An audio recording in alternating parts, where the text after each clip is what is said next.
Mimi nimekuwa nikizunguka Friday, Saturday, Sunday. Sudi analala. Alikuja moja tu ya young man. Alafu yote amelala. Hiyo 100 wewe jaza hapa. Wewe jaza hiyo 100 bwana. Sitoki hapa jaza hiyo 100. Unajaza? Unajaza? Unanitisha na 100. Wewe. Wewe mtu. Wewe kumbavu weka 100 hapa. Ndio hii. Simwambie mimi wrong number. Nami bana wewe jaza pesa hapa. Yo pleli. Haya. Sasa si amesema unajua huyu ni rafiki yangu sana. Lakini anakuwa na maringo ndogo ndogo. Si amesema ati 13. Ati 1,000,000 kwa number 1.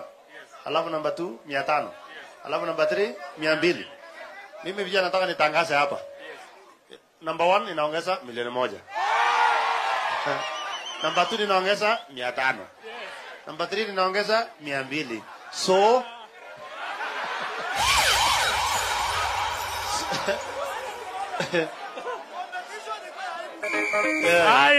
Aya, leo Sudi sasa amerudi kwa rafiki yangu. Yaani iwe. Oi kumbavu guru ya sasa.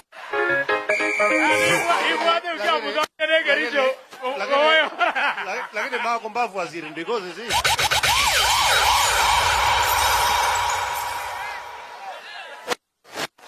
Tumetoka naye mbali sana.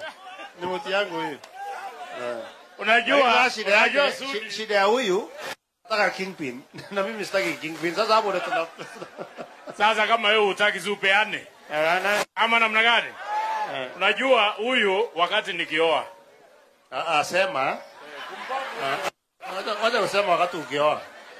Huyu alikuwa amekataa kuoa. Mimi ndio nimelazimisha afanye nini? Mimi ndio nimemtafutia, nimemwendea kutokuombea nini? Na iko kwa mtandao. Mimi nimemlipia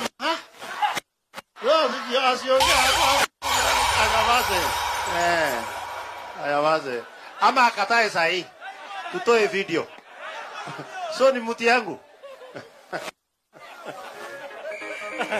Omazine wa neun mukarabati moja. Hiyo maneno yote ni kweli except moja tu. Acha usiongeze uongo. Haya sawa. Bas kwa hiyo kuon chito nikiguren Timothy Wakili MP nebo Marakwet West. Ak shilingishek 50,000. Asante sana.